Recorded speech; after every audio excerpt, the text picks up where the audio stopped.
Good morning guys, हमारे channel में आपका स्वागत है। हमारे चैनल का नाम है study twice. Daily current affair के वीडियोस देखने के लिए आप हमारे चैनल को सब्सक्राइब कर सकते हैं and press the bell icon. चलिए तो वीडियो शुरू करते हैं।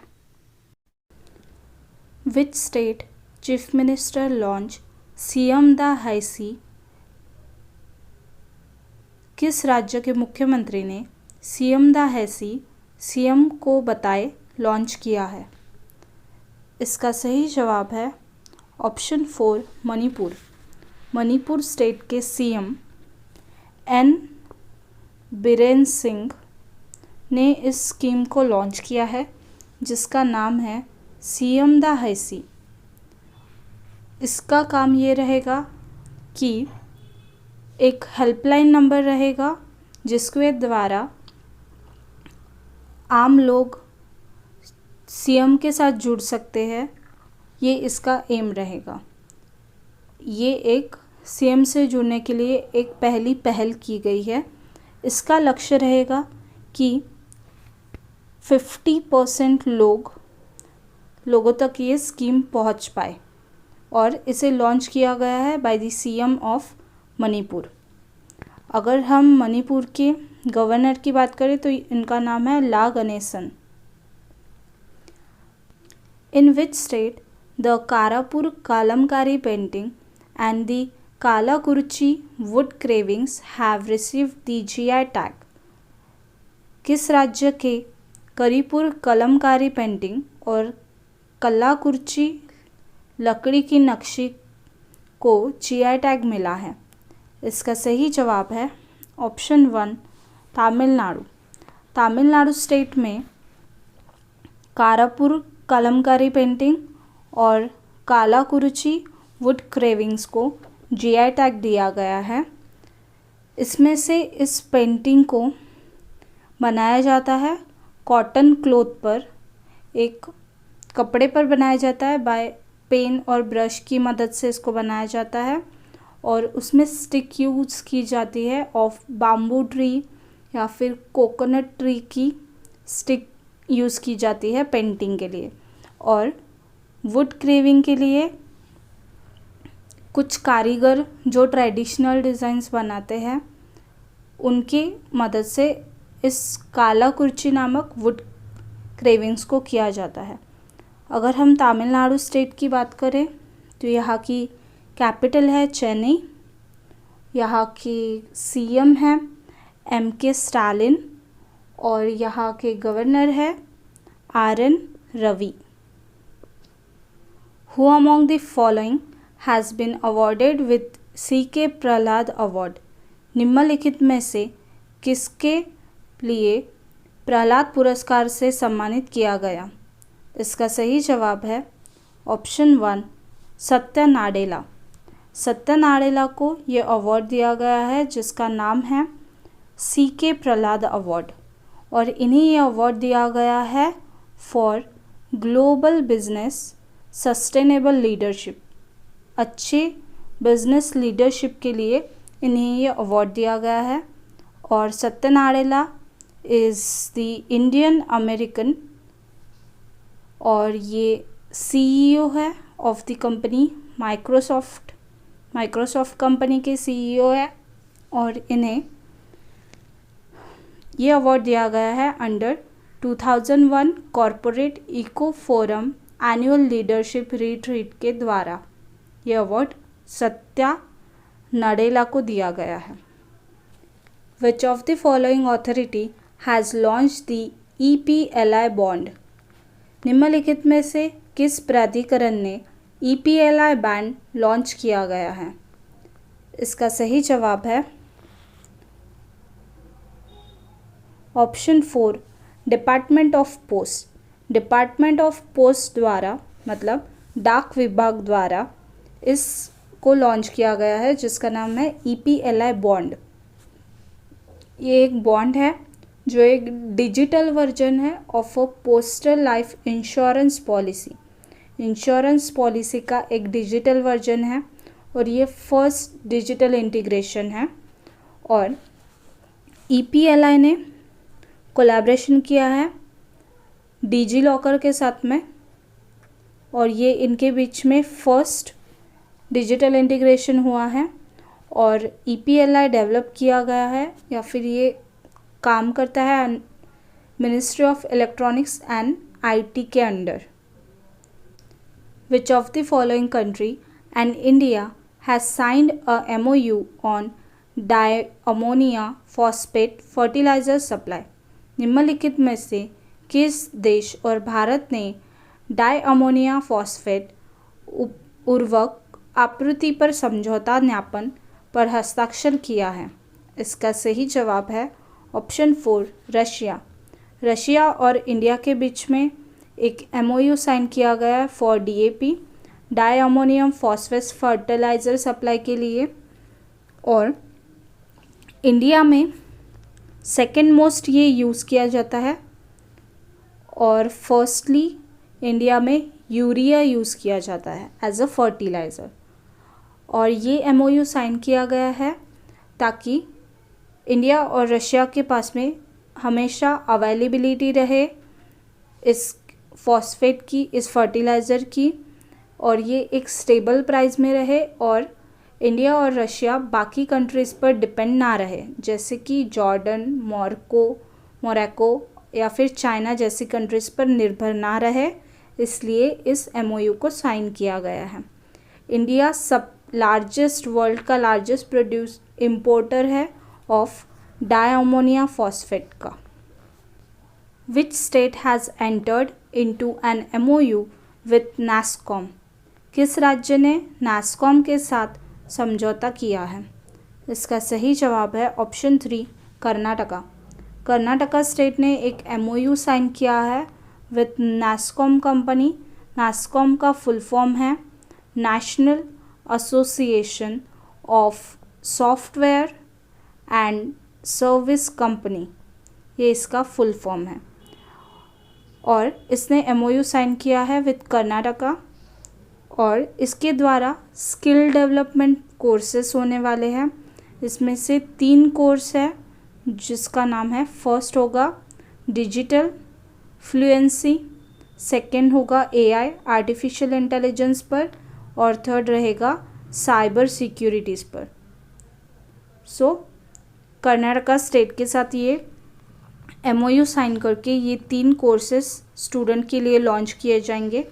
अगर हम कर्नाटका की बात करें तो यहाँ की कैपिटल है बेंगलुरु, यहाँ के CM का नाम है बिस्वराज बोमई, और यहाँ के गवर्नर है Thawar Chand Gehlot. Who has been appointed as adviser to prime minister Narendra Modi? प्रधानमंत्री नरेंद्र मोदी के सलाहकार के रूप में किसे नियुक्त किया गया है? इसका सही जवाब है ऑप्शन 2 अमित खरे। अमित खरे को अपॉइंट किया गया है एज दी एडवाइज़र, सलाहकार अपॉइंट किया गया है ऑफ PM नरेंद्र मोदी। इनको 2 साल के लिए अपॉइंट किया गया है, और ये IAS ऑफिसर है फ्रॉम 1985 बैच फ्रॉम बिहार और Jharkhand. Which of the following has become the 11th Maharatna Central Public Sector Enterprise? निम्न में से कौन 11वां महारत्न केंद्रीय सार्वजनिक क्षेत्र का उद्यम बन गया है? इसका सही जवाब है option 2 power finance corporation limited. Power finance corporation limited 11वां महारत्न सेंट्रल पब्लिक सेक्टर बना है, और ये इन्वेस्ट करने वाला है 15% एक किसी सिंगल प्रोजेक्ट में, जैसे ही ये महारत्न स्टेटस में आने वाला है। और ये वर्क करता है, पावर फाइनेंस कॉरपोरेशन वर्क करता है under the ministry of power, और इसके अलावा और 10 महारत्न कंपनीज़ हैं, और ये 11th महारत्न कंपनी बनी है। इसके अलावा 14 नवरत्न कंपनीज़ है इंडिया में, और 73 मिनी रत्न कंपनीज़ हैं। The other 10 Maharatna companies are, first है Bharat heavy electricals, second Bharat petroleum, coal India, GAIL, Hindustan petroleum corporation limited, Indian oil corporation limited, NTPC, oil and natural gas corporation limited, power grid corporation limited and steel authority of India. ये बाकी 10 Maharatna companies है। इसके साथ 11th company जुड़ी है जिसका नाम है power finance corporation limited. Who has been appointed as the joint secretary in the Prime Minister office? प्रधानमंत्री कार्यालय में संयुक्त सचिव के रूप में किसे नियुक्त किया गया है? इसका सही जवाब है ऑप्शन 3 मीरा मोहंती। मीरा मोहंती को अपॉइंट किया गया है as the joint secretary in the prime minister's office. अगर हम बाकी ऑप्शंस की बात करें तो रितेश चौहान को सीईओ बनाया गया है ऑफ द प्रधानमंत्री फसल बीमा योजना का, सीईओ है।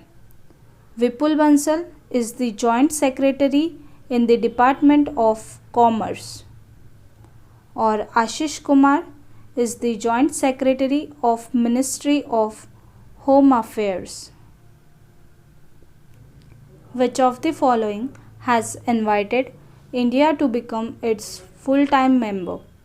निम्न में से किसने भारत को अपना पूर्णकालिक सदस्य बनाने के लिए आमंत्रण किया है? इसका सही जवाब है option 1 international energy agency. International energy agency ने इनवाइट किया है इंडिया को to become a full time member. इसमें से इंडिया वर्ल्ड का 3rd largest energy consumer country है और इंडिया मार्च 2017 में मेंबर बना है पेरिस बेस्ड बॉडी का। अगर हम इंटरनेशनल एनर्जी एजेंसी की बात करें तो इसका हेडक्वार्टर पेरिस फ्रांस में है।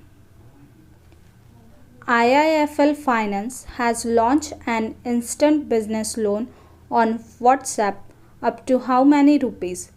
IIFCL Finance ने WhatsApp पर कितने रुपए तक का इन्वेस्टमेंट बिजनेस लोन लॉन्च किया है?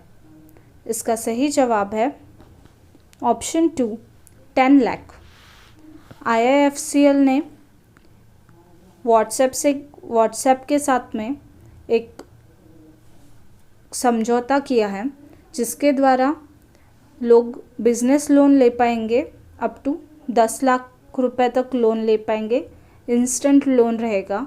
इसमें आपका एक KYC बैंक अकाउंट बनेगा जैसा कि गूगल पे फ़ोन पे में होता है उस तरह, और इसे स्टार्ट किया जाएगा by NBFC। NBFC is a non banking finance company. NBFC establish किया गया है 1956। सो व्हाट्सएप और IIFCL एक बिजनेस लोन प्रोवाइड करेगा up to 10 lakh rupees. To whom PETA India has decided to confer the progressive business concept award. PETA India ने किसके progressive business concept award देने का फैसला किया है? इसका सही जवाब है option 1 James PK Sangma. James PK Sangma को पेटा इंडिया द्वारा यह अवार्ड दिया जाएगा for progressive business concept award. इन्होंने एक कंसेप्ट दिया है ऑन मेघालय एनवायरनमेंट। उन्होंने एक प्लान बताया है कि एक वेगन लेदर बनाया जाएगा फ्रॉम दी पाइनएप्पल के द्वारा, इसे लेदर को बनाया जाएगा। सो ये अवार्ड इसलिए इस प्लान के लिए इन्हें ये अवार्ड दिया गया है जिसका नाम है प्रोग्रेसिव बिजनेस कंसेप्ट अवार्ड। और अगर हम पेटा की फुल फॉर्म की बात करें तो पेटा का फुल फॉर्म है people for the ethical treatment of animals. When is international day for disaster risk reduction observed every year? हर साल आपदा जोखिम न्यूनीकरण के लिए अंतर्राष्ट्रीय दिवस कब मनाया जाता है? इसका सही जवाब है ऑप्शन 3 13 अक्टूबर। हर साल 13 अक्टूबर को international day of disaster risk reduction मनाया जाता है। इसे स्टार्ट किया गया था 1989 में बाय यूनाइटेड नेशंस और इसका इस साल का थीम था for reducing economic losses in International Corporation for Developing Countries to Reduce Disaster Risk and Disaster Losses। कम से कम डिज़ास्टर हो सके और कम से कम हर कंट्री को लॉस हो सके, इसके लिए इस दिन को स्टार्ट किया गया था। Thanks for watching the video. अगर आपको हमारी वीडियोस पसंद आ रही है तो हमारे चैनल को लाइक, शेयर और सब्सक्राइब करना ना भूलें। Thank you. Have a good day.